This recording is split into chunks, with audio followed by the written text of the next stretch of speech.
how things are done. This is a revolution. After this festival, rugby will be the same again in Zimbabwe. Why? Because there are more people playing it, more people supporting it, and more couples involved in it. That's what I've been trying to open up the whole avenue of rugby. So now, you guys now hear the most important. Because even if it is a very beautiful story, unless that story is told long enough, correctly, and loud enough, it's as good as nothing.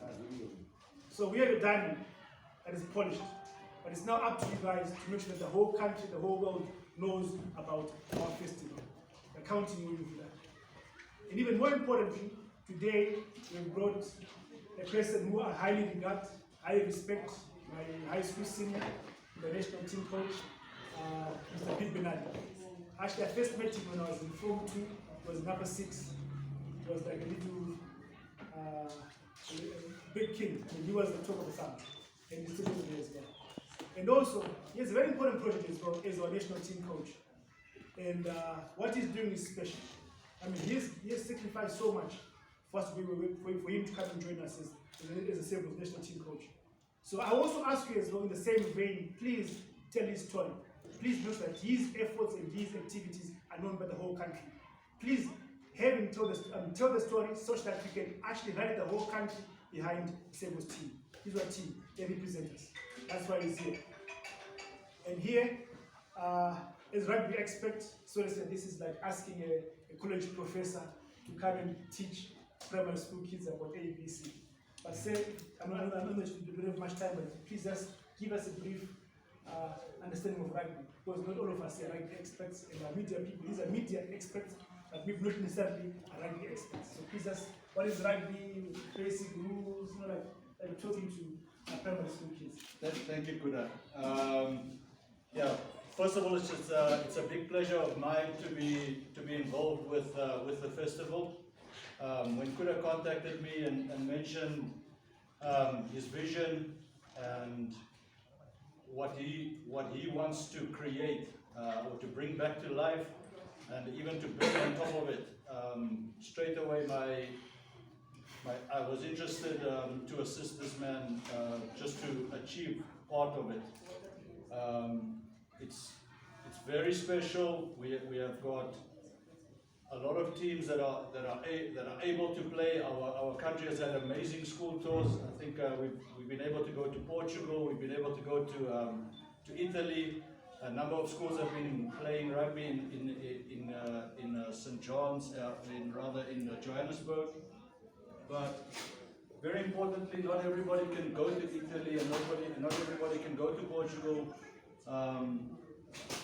So what Kuda has provided is an opportunity for thousands of other boys who would never be playing rugby to have something to look forward to, where they don't have to pay for an ambulance, they don't have to pay for rugby balls, they don't have to pay for medics or field hire. It's something that has been covered by the Mwana Group.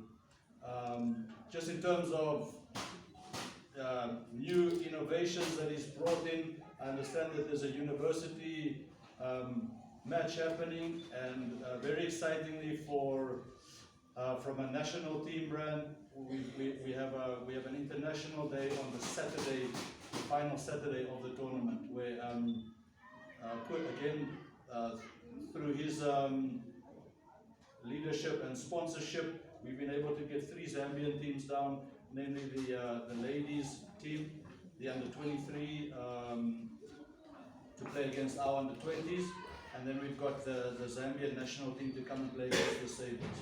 So we understand the barriers to having rugby in our country.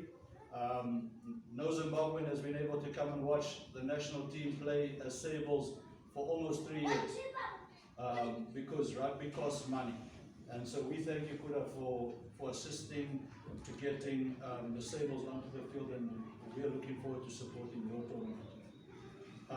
Just going back to rugby, I know one of my jobs for many years has been doing a little kiddies academy. So I do like to coach all levels from little beginnings all the way up to the big men. And I'm sure we're going to have Coach Prayer who's going to look after you outside a little bit later just to go through some of the rules. But I'm pretty sure that most of you, even the ladies who are here, probably know a little bit. And if I asked some of you, what are the rules? Do you know any rules? The lady there is shaking her head. Can you give me one rule? A single rule? Zero. Any rule? One rule. Sir, can you give me one rule? One rule concerning what? Rugby. Rugby. Oh, unfortunately, I don't know, but I'm very much interested. Mr. Mpofu, you did play. Can you give us maybe the first rule of rugby that you might teach a 6-year-old? The first rule of rugby is you use your hands and you have to pass the ball backwards. Okay, so there's probably the most important rule in rugby. In soccer and many other sports, you're allowed to throw the ball forward towards your goal area. Rugby, you cannot throw the ball forward. So you can only pass the ball to somebody behind you. Alright, so that is an important rule. When I teach the little ones and we are playing and things are crazy, that will be one of the rules that you will implement. Our rugby rule book is extremely thick. And for us to explain everything here will take hours. Mr. Preya is a Sables player. He's going to help us. Can you tell us one rule maybe on defense, Preya? Right. One rule on defense, the main rule is we use our hands. You're not allowed to use your feet. You're not allowed to tackle someone above the shoulders. So Okay. it's always down on the waist, in the legs. So player safety, so that comes in. So with the rugby ball, you cannot pass the ball forward.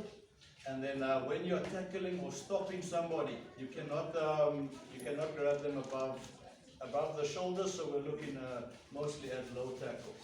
So that's we'll teach you 3 things today.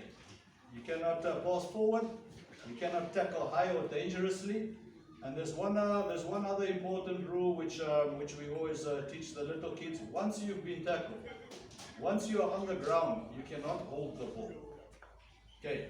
So once you've been tackled, you can't have everybody in the bunch there fighting, holding onto the ball. You must leave the ball. So those are 3 big things. Preya will take you out, do a little demonstration. Preya he's played many games for Zimbabwe. He's very thick into the fabric of our country's rugby. So he's helping at various clubs, at schools, and you will all be in very good hands with Preya. All right. Any questions? I think that's the easier way to get information through to you. So if you have any questions, I'm willing to try to help answer. With regards to the festival or? Okay, mine is not a question by the name. My name is Washington from the Power Sector Zimbabwe. I think this initiative is very, very key and it's very important. We really appreciate it. And I think if you can also continue to do that, we'll be very much interested. And I think we're also going to try to work on some budgets so that when you also go on other tournaments, we can also go with you. We are so much willing as the media guys. We really love to try to support you. Thank you. Yeah, thank you, Washington. I think very importantly, it's social development. A lot of the boys who are playing, the values of rugby permeate through society. You need to work hard to be in a rugby team. You need to be reliable. You need to work as a team. You need honesty. You need integrity.